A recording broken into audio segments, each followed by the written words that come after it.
ഇനി ഇന്നത്തെ നിയമസഭാ സമ്മേളനത്തിന്റെ കാര്യം അറിയട്ടെ. ബാർ കോഴ നിയമസഭയിൽ ഉന്നയിച്ചതിന് പിന്നാലെ സഭ വിട്ടിറങ്ങി പ്രതിപക്ഷം. കോഴ മന്ത്രിമാർ രാജിവെക്കണമെന്നാവശ്യപ്പെട്ട പ്രതിപക്ഷം പ്രതിഷേധിച്ചു.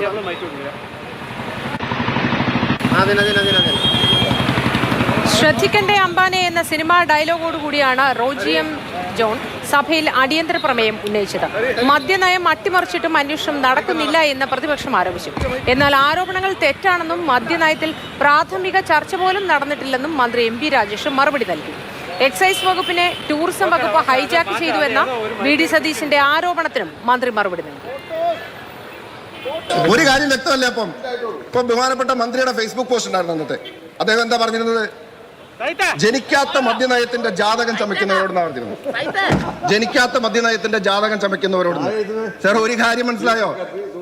അങ്ങയുടെ ഡിപ്പാർട്ട്മെന്റിൽ മദ്യനയത്തിന്റെ അവിടെ കുഞ്ഞ് ജനിക്കുകയും ചെയ്തു. ഇനി അതിന്റെ അച്ഛനാരാണെന്ന് അന്വേഷിച്ചാൽ മതി സാർ. വേറെ ആളുകളാണ് വന്ന് ഇത് കാര്യങ്ങൾ നടത്തിക്കൊണ്ടിരിക്കുന്നത്. ഇതൊക്കെ ശ്രദ്ധിക്കണ്ടേ അമ്പാനെ? ഇതൊക്കെ ശ്രദ്ധിക്കണ്ടേ? മദ്യനയം രൂപീകരിക്കുന്നതിന്റെ ഏറ്റവും പ്രാഥമികമായ ഘട്ടം എക്സൈസ് വകുപ്പ് മന്ത്രി ബന്ധപ്പെട്ട എല്ലാ സ്റ്റേക്ക് ഹോൾഡേഴ്സുമായി നടത്തുന്ന ചർച്ചയാണ്. ഈ വർഷം നയം ആവിഷ്കരിച്ചിട്ടില്ല എന്ന് മാത്രമല്ല, ആ പ്രാഥമിക ചർച്ച പോലും ഇതുവരെ നടത്തിയിട്ടില്ല. ജൂൺ 12, 13 തീയതികളിലാണ് ആ ചർച്ച നടത്താനിരിക്കുന്നത്. അപ്പോൾ ഏറ്റവും പ്രാഥമികമായ ഘട്ടം പോലും ഇവിടെ നടത്തിയിട്ടില്ല.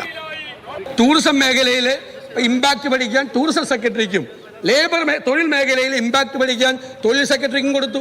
ടൂറിസം മേഖലയിലെ ഇമ്പാക്ട് പഠിക്കാൻ ഹോം സെക്രട്ടറിക്കാണോ കൊടുക്കേണ്ടത്? ടൂറിസം വകുപ്പ് അബ്കാരി പോളിസി റിന്യൂവൽ മീറ്റിംഗ് സ്റ്റേക്ക് ഹോൾഡേഴ്സിനെ വിളിച്ച് നടത്താണ്. അതാ പറഞ്ഞത്, അങ്ങയുടെ വകുപ്പ് ടൂറിസം വകുപ്പ് ഹൈജാക്ക് ചെയ്തു. അങ്ങയുടെ വകുപ്പ് അവരാണ് തീരുമാനിക്കുന്നത്, അവരാണ് അവർക്ക് ഉറപ്പ് കൊടുത്തത്.